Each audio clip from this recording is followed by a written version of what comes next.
Hello and welcome to Hobby Starter. My name is Laura Binding and I'm going to show you a nice, quick, easy chainmail pattern today. So we've already covered how to get started and back to basics with chainmail. So what I'm going to do today is show you how you can take those techniques and just go a little bit further and to create a lovely chain called the Helms weave. Now this is a beautiful weave that has two different size jump rings. So you can see here we've got the larger and then we've got the smaller ones connecting it. This is a great advancement of the 2-in-2 chain, which is a technique that we covered in the very beginning of getting started. Now this is a really lovely weave in a couple of reasons. You can have multicolored versions, so you can put colored jump rings in the middle if you wanted to. You can also use it and add beads onto the outside because you're using larger jump rings. So you're actually able to decorate it a bit, and you can also even create a pendant with this weave. It's continuous and so will create that sort of circle effect if you want it to. So what I'm going to do is show you how we can get started with a technique like this. So what we're going to need are 2 pairs of pliers. So there's a couple of options when it comes to pliers, but you do need them. You do need 2 pairs, and you do need them to be flat. So a round nose pliers won't be helpful because round nose pliers will just grip. They'll slip and you won't be able to grip your jump ring. So you need to have that flat surface just here. And if you have got a pair that are tapered, so these are chain nose pliers. If you've got some chain nose pliers, then they're going to be great to enable you to pick up your jump ring and still have space to actually add jump rings onto. And you can see I've still got all this jump ring here, and I'm able to actually still have that good control. So that's why a sort of a tapered pair such as your chain nose are great. Your second pair can be another pair of chain nose or flat nose, or even some bent nose pliers. These are just slightly curved. So if you have any kind of pliers like this, you only need 2. You can mix them up a little bit and then you'll be able to get started. So to get started, what I'm going to do is show you this on a larger scale, and then I'm going to go back and actually show you in the correct ratio. When we talk about Helms weave, or when we talk about jump rings, we'll talk about an aspect ratio, and that is basically that there will be an ideal size of jump ring for that weave. Now some weaves you can have a little bit of a play about with. You may be able to go up smaller or larger. It just means that it may be less stable, but you can still do them. Some weaves are specific and they need that certain combination. This is one of those that needs that combination of the large jump ring and the smaller jump ring. So if your jump rings are too close in size, then they won't work. So it is important to have the right sizes for this. But you'll see that these are going to work beautifully. You just need 2 sizes. So you're going to need your 7mm inner diameter and your 4mm inner diameter. Now you see I've got quite a lot going on here. I've got a couple of samples. I've got a little example of a circle, as I've said, where you can connect it. And I've got a bracelet here as well. So you can see how you can really mix this up. Now traditionally this weave is done with 2 smaller jump rings and your larger jump rings, and then we have what we call a floating jump ring or an orbiting jump ring, and that's a jump ring that's just in the middle, just here. If I hold it the profile like this, you'll see that there's a double and then a single. If I hold it on the larger piece, you'll see it probably a bit clearer. You'll see that there's a double and then there's a single, double and single. The single one is what we call an orbiting or a floating jump ring, and I'll explain about that in a moment. But other than that, you can see how similar it is to your 2-in-2 weave. So when I say 2-in-2 weave, what I mean by that is 2 jump rings, connect to 2 jump rings, connect to 2 jump rings. It's a very simple, very easy chainmail technique. So this is just a kind of variation sort of on that technique. So I'm going to start off by showing you, you'll see again on my board that I've got preparation. Preparation is going to be key when you're working with your chainmail. what you need to make sure is that you have your open and your closed jump rings ready for doing your project. When I say closed jump rings, it's very easy to pull your jump rings out of the bag and to find out that, you think, well, they're closed, so that's fine. They're not always going to be perfectly closed. So what you are going to have to do is take a jump ring, and I'll just pick this one up just to see, and you should be able to see it just here actually. It's very slight, it's a bit tricky to see, but can you see how it's just very slightly ajar, very slightly. However, when you're actually doing your technique, when you're actually using this in your chainmail, what you'll find is that that can catch, or you'll feel that sort of sharper edge, oops, that's why they call jump rings, and you'll be aware of it. So you just need to take that moment to just close it properly. So I'm taking my second pair of pliers, and I'm just very gently I'm right-handed, so I'm just using my right hand, just very gently wiggling that back and forth so that is now nice and aligned. Okay, so when I say have some closed jump rings, you are going to have to do that, I'm afraid, but it will be worth it when it comes to putting it all together. So as I said, I'm actually going to show you this on a larger scale, and then I'm going to go to the correct ratio for you. So I'll just confirm that the actual ratio you need for this would be a 7mm inner diameter. By inner diameter, I mean the inside of the jump ring. So sometimes always check that when you are buying your jump rings, and obviously we do sell them on the JewelleryMaker website, that you check for the inner diameter. It will normally tell you that it's a 7mm ID, and that stands for your inner diameter. If it says a 7mm OD, then that means it's your outer diameter, which is the outside size of your jump ring. Okay, so that would be the outside, and then your inside ID will be whatever the inner diameter number would be. Generally, it's 2mm smaller. So if you see it and it says it's a 7mm outer diameter, then you know you're getting a 5mm inner diameter.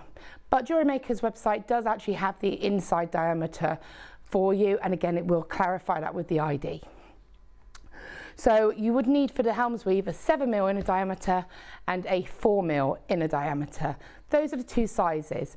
Now you can use a 3mm inner diameter, but it can be quite tight. So I wanted to actually show you this because I've got these two weaves here, and you'll see on this one, can you see it's a little bit more sort of rigid.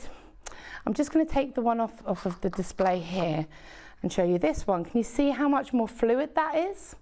Now that's because I've used 4mm inner diameter jump rings on this one and 3mm on here. So this is what I was saying about the ratio being quite important, that it has that correct ratio.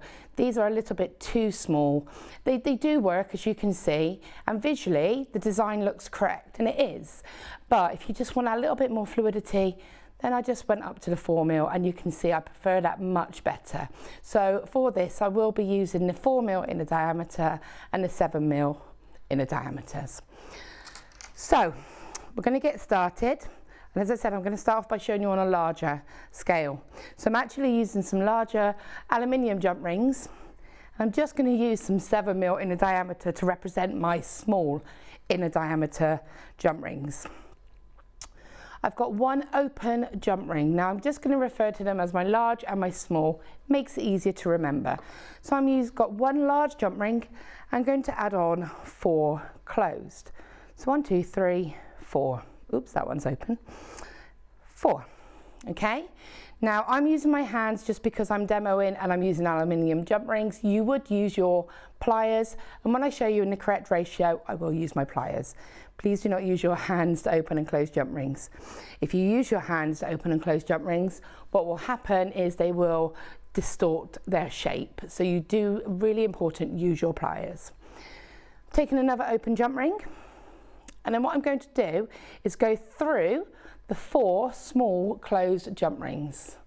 So you can see there, and the way I actually do this is, can you see how I'm holding that larger jump ring and it's pushing those closed ones right to the edge, so I can really see, and I can just take my new jump ring, go straight through, and then collect that.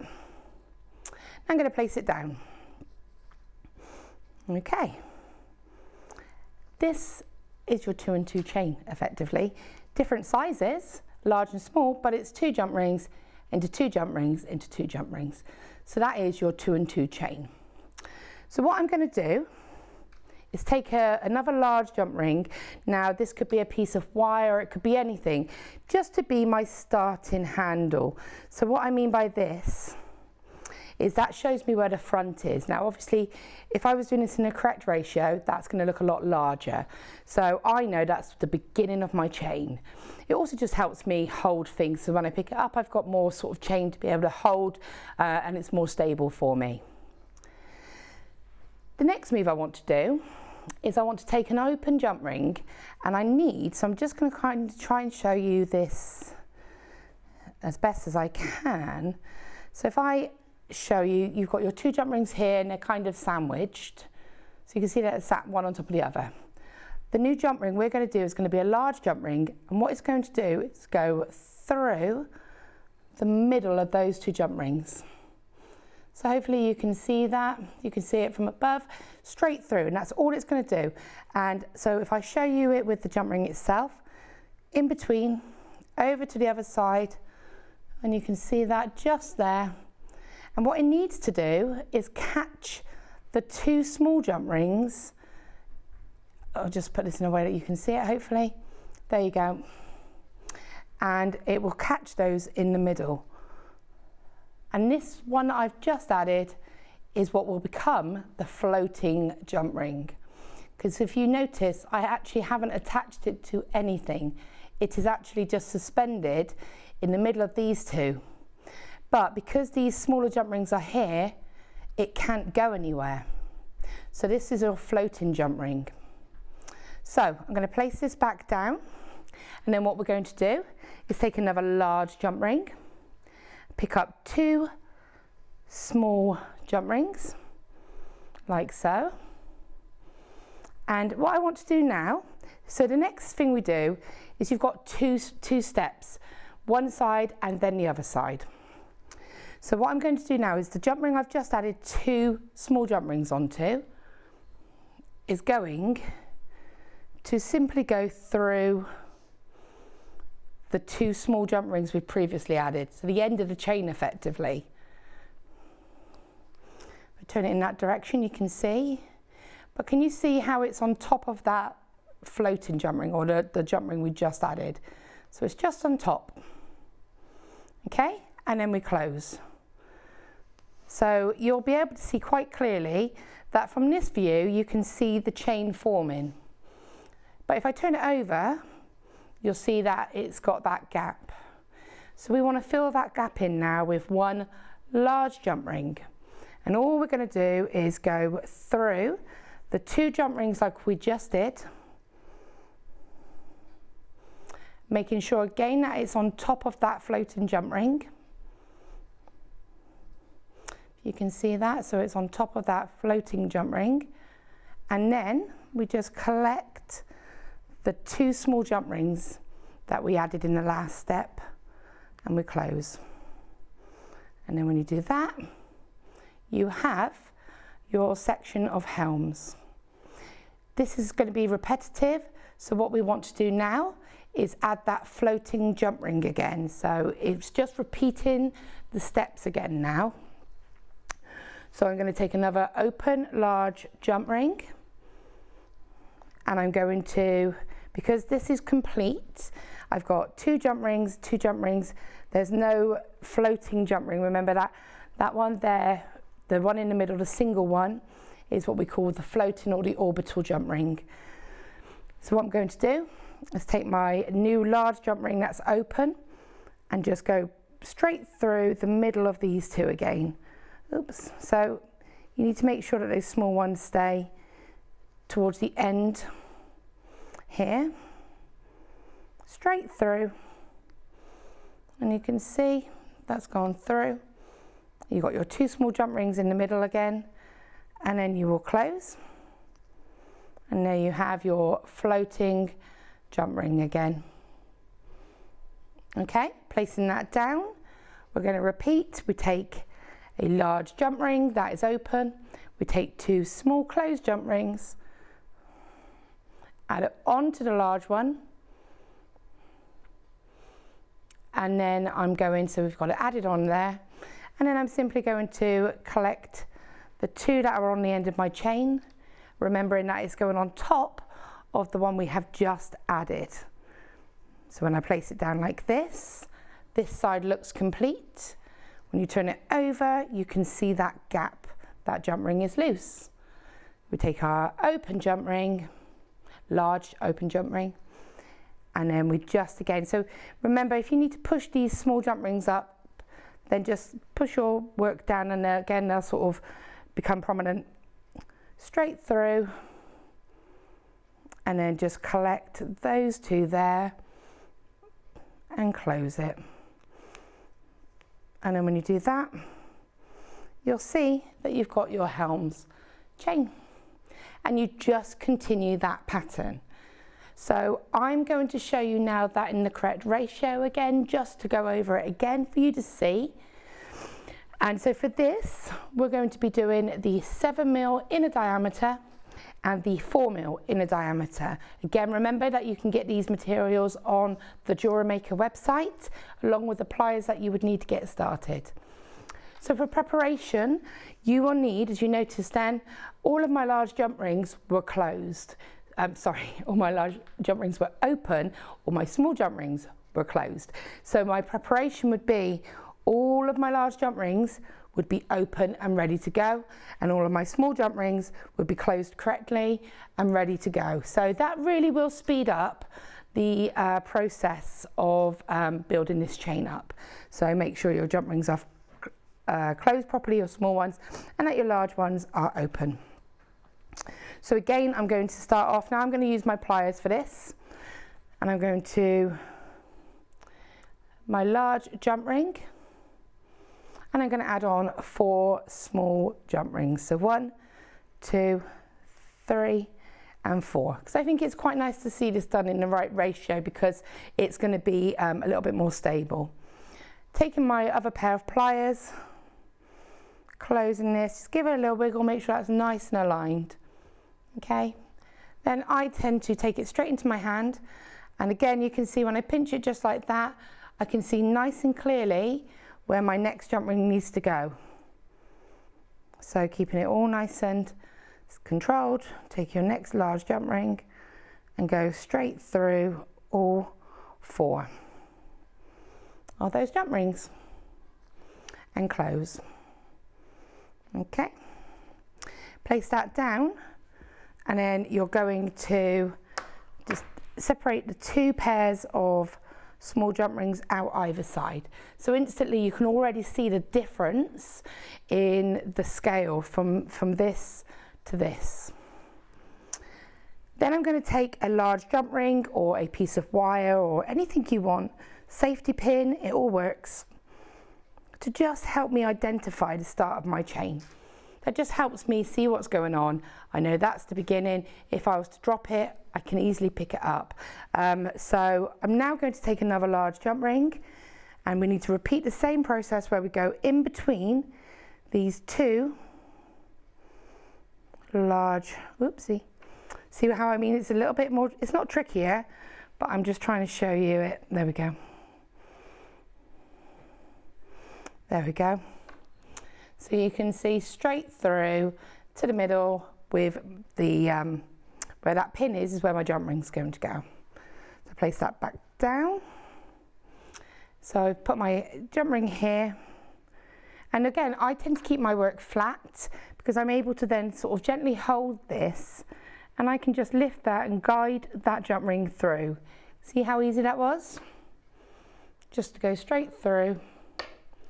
And then I'm going to take my second pair of pliers, because I am using my pliers for this bit, and just close in. Make sure you wiggle that properly and that it's nice. And again, I'll often just quickly check and place that down. So now my next step, I want to take my large jump ring. I'm going to collect 2 small jump rings, 1 and 2. And now remember, what I want to do is go through the small jump rings on the end of the chain. So the small one's just here, and I can just easily, again, keeping my work nice and flat, and go straight through, and then I can just close that, and I can pick it up to close it and then place it back down. So by doing that, I'm not disturbing that pattern.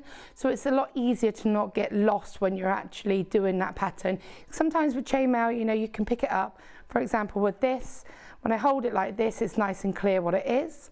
But the moment I drop it, it becomes jumbly, and you might have to sort of pick it up and go, okay, well, where's the beginning? Where was I? And find your place again. Oh, I was here. So by gently placing it back and forth, you're less likely to get it jumbled. So we've got it there.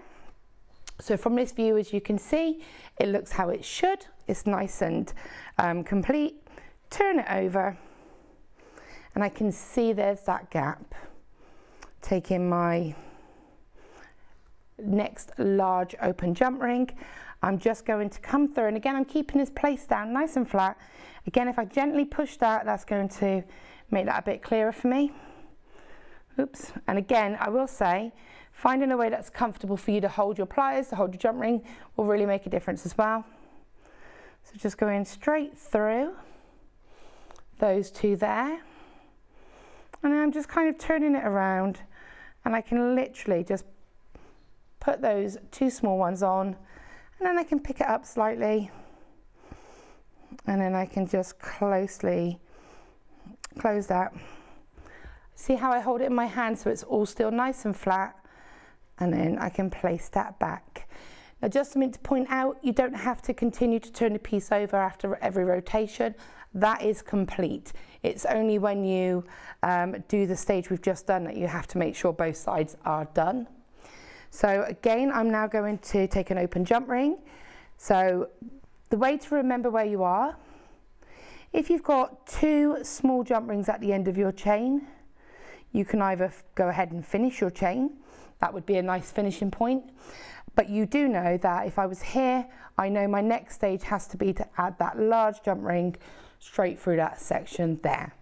So we'll go ahead and do that now. Straight through.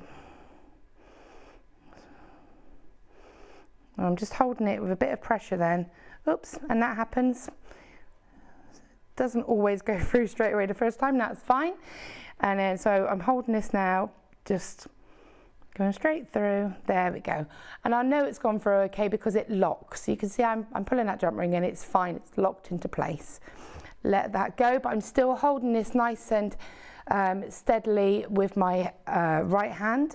And then I can come in and I can just close that jump ring up and then place that straight back down. So you can see how that was very minimal movement. The jump rings are nice and controlled.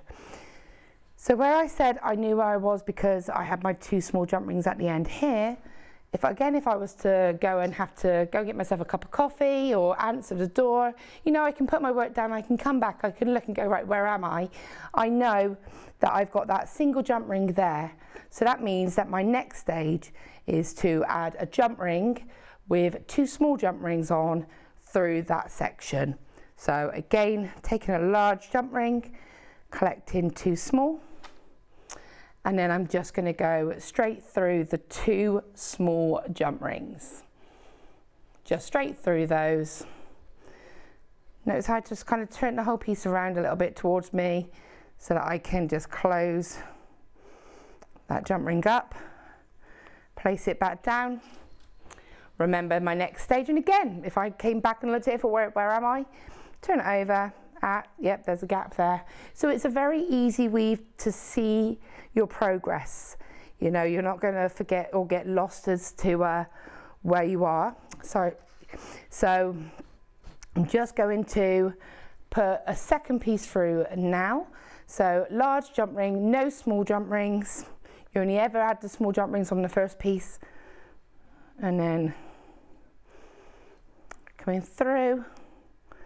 And then again, just spinning that around and collecting those two there. So close that. And that is pretty much what you're going to continue to do. You just keep going with that pattern. Now you can really mix this up. You can put different colours. You can see with the coloured piece one that I've got here, how I have actually, the floating jump rings are actually all coloured. So you'll see how I've actually just alternated those colours, but all of that, and that's really great way of keeping track of your pattern as well. If you have those floating jump rings a different colour to the rest of it, then that looks really great as well, because mixed metals and mixed colours are really lovely in chainmail anyway, but it does also help you keep track of exactly where you should be. So if you were looking at it and you knew you had your coloured jump ring in, or a different colour jump ring in, then you would know, actually, I know my next stage. Again, traditionally this weave should have 2 jump rings in the middle, but there are no rules, so I like to go against the rules sometimes. And you'll see here that I have actually put 3 jump rings in the middle of them. So, you know, as long as your jump rings are the right ratio, you can have a bit of fun. You can play about with the design. So there's actually 3 jump rings in the middle. Technically the rule is that you're supposed to have 2, but I mean, you can do whatever you want. So you can see there how you would do that. I'm just going to place this down. I'll show you how, if I was about to finish the piece, how I would go about doing so. I'm going to show you on this piece here, just so you can see an example. If I can just quickly open that, hang on, bear with me. It's very secure, so you're not going to lose it. So you can see here just how that's been finished. So you'll actually finish it before, on the stage where you would have added that floating jump ring would be here. But instead I just added a smaller jump ring and then you're straight into your clasp. So I'll show you very quickly how I would do that on this, demo piece here. So you can see we're at this point where we've got the jump rings just here, and there's my small jump rings and there's that section. So if I was happy with that, and again, this would be a really lovely keyring chain as well. If you've got it there, what I'm going to do, normally we would add our next jump ring through the middle here. We're not going to do that. We're ready to finish. And what I'm going to do is take a smaller jump ring, again, another 4mm, or you could even go for a 3mm. Depends what type of clasp you intend to finish it with. If you were going to use a toggle clasp, I would advise going maybe for a 3mm, just because it's a bit smaller. And then I'm just going to collect those last 2 jump rings there. So you can see 1 jump ring into those 2, and that's just going to keep that separate. If I had a clasp, so say for example this jump ring was a clasp, you'd pop that on there, and there is your finished piece just there. Obviously that would be your clasp. And then when it comes to sort of the other end, you've already got your handle onto it here, and you can see it's already practically done for you. You just repeat exactly what we have just done, and that is your finished bracelet. And that's all there is to it. And you can add this to links if you wanted this as sections. You could attach it to a component already made if you wanted to. So as you can see here, we've got this continuous piece just here. If I wanted to add it to something like this, I'll remove this, and what I would do is actually open out the jump rings on the end here. So the 2 that are here, gently open, take your component and just pop that straight on, close it, take the other jump ring. I mean, to be fair, I could have undone them both. Just trying to find that join, there we go. Open that out, drop that on, and there's your connection straight onto a component if you wanted to as well. So you can see how you can add this into your design as like a bracelet, chain or necklace or anything you want. You've a lot of scope with this. And that's pretty much it really. That is your Helms weave. The most important thing with this is to take your time, be patient. If you feel like it's going a little bit wrong, go and grab yourself a cup of coffee and then come back. But as long as you sort of follow those rules, you should be absolutely fine. Remember, you can get all of your materials and your tools on the JewelleryMaker website. So go and check that out. And thank you very much for joining me. I hope you've enjoyed this and send your bakes into the Wall of Fame.